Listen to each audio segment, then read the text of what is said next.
Hello and welcome to a brand new edition of The Big C, your one-stop destination to demystify all the commodity, crypto and currency trade. I'm Anisha Gupta. On the show today, we will be joined by Tarang Arora. He's CEO and Creative Director at Amrapali Jewels. Also joining us would be Monal Thakkar, who is the Managing Director at Ashoka Global. But as always, before we go to our guests, let me get you up to speed with all the market action. And starting with the US markets, that was closed on Monday for the Martin Luther King holiday. However, the futures pointed to a downbeat session on Wall Street. This is as US President Donald Trump intensifies his rhetoric on Greenland, threatening to impose new tariffs on countries opposing the sale of the Danish territory to the US. Meanwhile, markets in Asia trade subdued as Trump's Greenland-linked tariff threats have weighed onto the risk sentiment therein. Monal Thakkar, who is Managing Director at Ashoka Global, now joins us for a conversation, taking all of those cues ahead, Monal. And the market seemed jittery as always as we continued the US President to talk about various countries and imposing various tariffs as well.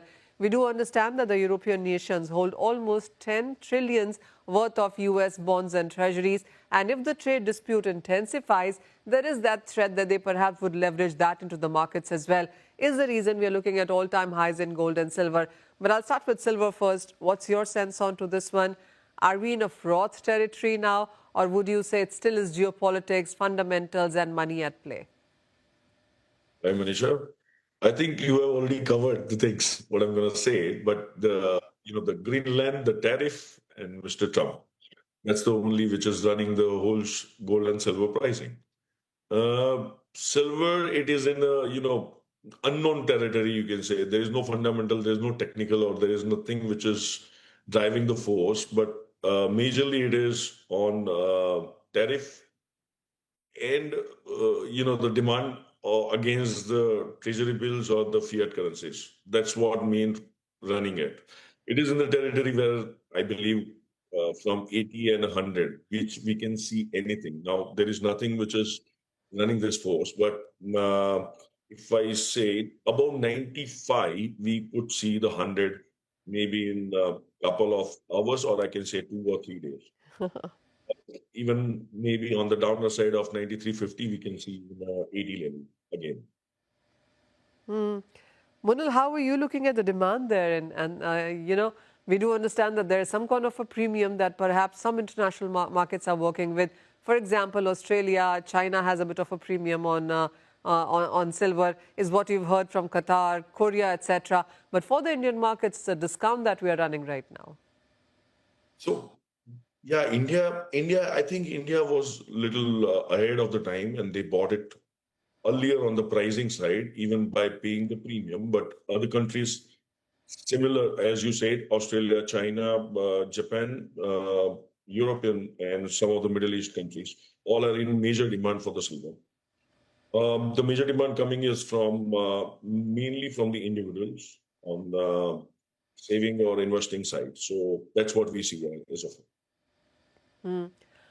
For people, for many countries who are still buying silver and at these current levels within 80s and 90s, would you say they're anticipating higher prices then going forward from here?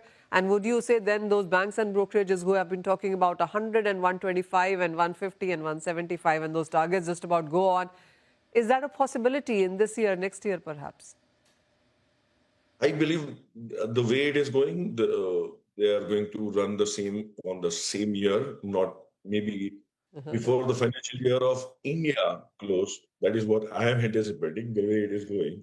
But this is all subjective to the, matter of fact that it's all political or the, geopolitical, you can say. It's no fundamental, there is no technical which is driving the pricing right now. Monal, we all understand that this is perhaps the first time in many years that we are seeing this kind of a movement. But every rally has to peak out somewhere. Silver just refuses to do that at these pointed times. With the kind of gains that we've seen in the last year, while you deal hugely into bullion, gold and silver both, have you had to rethink, re-strategize on what business will look like in 2026? Definitely, Manisha, it's going to be the too much major change. You can say it's a new normal. We have to adjust it with the pricing factors. with the demand and supply in going further. But if we stop at the 5,000 or 4,700 level, then otherwise there will be another rebalancing will come again, maybe in 2026 only. The gold prices also seem to be heading towards that 4,700 mark and beyond that as well. How are you looking at gold prices performing from here? I'm seeing if we close New York before, I mean New York 4730 at all, we make it 5,000 level in maybe from month to 3 months time from now. The way it is rising, it's just 20 days past the new year in 2026, and we have already seen the huge rise, right? So it is going to be continued the same. I don't see any stopover right now, but maybe any geopolitical or any the news which is not supporting gold and silver and supporting the economy and the fiat currency can stop the bullish market. And what's your sense then from here on in sense of buying? Here as well, there's not so much of buying that we've seen, especially for the Indian markets. I mean, global markets, we can discuss that. For the Indian markets, most of the people that I speak to say a lot of buying did happen around Diwali and those weeks there. But the last couple of months hasn't been so great. Jewelry, absolutely 35 to 45% decline maybe. Yes, jewelry can be declining, but the investor has raised. Investor, if you see the ETF numbers, which is growing every day. India, of course, a little bit in demand, in discount demand, I can say. But again, it will come back soon because we have, again, there is a budget which is just around the corner, I think on the 1st February. And because of that, people are just waiting and watching to go further. Always the price is the major factor. But I think the India will come back in the demand, no matter what price is. Oh, well, yes, we're looking at gold and silver, strong demand from the Indian markets, whatever the prices are. How are you looking at the international markets? Because ETFs is a strong word right now. And then apart from that, the bullion buying has been on the stronger side. The way silver is commanding premium in various other countries, is gold doing that or is gold a gradual buy? No, gold is a very gradual buy. No, I cannot say it is in demand, but it is in a slight demand in some of the countries. Nevertheless, Asia is the main driving factor on the demand right now, other than the Europe and Western portion. How have you seen the institutional family house demand when it comes to gold as well? The new buyers, that is the new category. That's a new category, and I think the good amount of good number has gone in last 6 months, as what we see in the data. But I think they will put if they are having, let's say, 20% on the portfolio, they will maybe grabbing another 10% of the portfolio on the size. Monal, a lot of factors, as we have continued to discuss, have been impacting gold and silver prices. Whether it has to be about the bullion, the dollar index, that is, which fell quite sharply in the last year from 108 in the month of April to almost 90, 80, 90 levels that we saw happen in the month of December itself. But the other thing that also seems to be impacting is the Indian rupee itself. That has been an impact that we've seen across asset classes within imports as well. With the way rupee continues to decline near all-time lows today as well, how is that impacting the Indian markets? The pricing has gone higher for the Indian individuals, and because I think that is a little bit balanced by the custom duty in the last year change. So the impact is there, but not so much. Of course, the Indian rupee is declining. That is one of the reasons I think the market is pricing the gold and silver in India in a very much premium as far as the exchange is concerned. So I think there is a little bit more fear on the currencies across the board, not only the Indian rupees. What's your sense on the exchange market? Because for silver, we understand that there is basically no exchange market. Nobody's bringing their old silver into the markets. For gold, have you seen that one?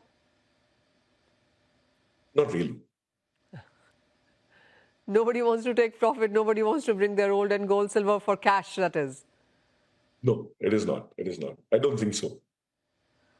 How would you, what is your sense now then going forward from here, Monal? How is this year going to be at these current levels? The rural buying is going to dip quite sharply. Urban walk-in buyings, perhaps, as we've been talking, would be lightweight jewelry, low caratage jewelry, perhaps. But what is business going to look like at these all-time high levels?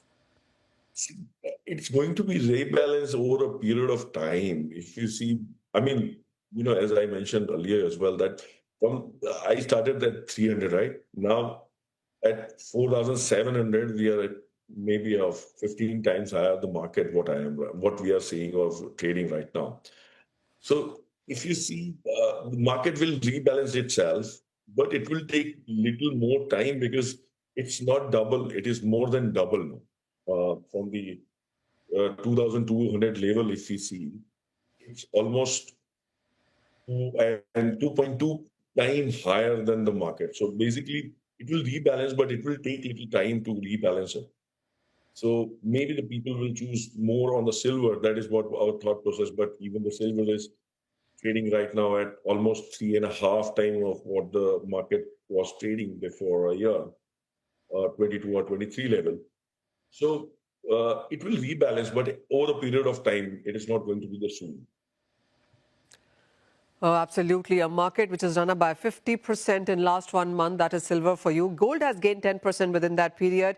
When you look at the last 3 months, silver is gained up by almost 102%. Gold in that period of time, in 3 months, that is, has gone up by 30%. So when you look at gold and silver ratio, well, that has to be a deciding factor on whether or not silver corrects from here. But the other point also is about the portfolio diversification and, of course, the geopolitics. That is something that we will continue to keep an eye on. Monal Thakkar, as always, thank you so much for joining in with your sense, and we slip into a short break. On the other side, we will be joined by Amrapali Jewels Tarang Arora. He will join us to talk all things jewelry sales, demand, market trends, and of course in the New Year's.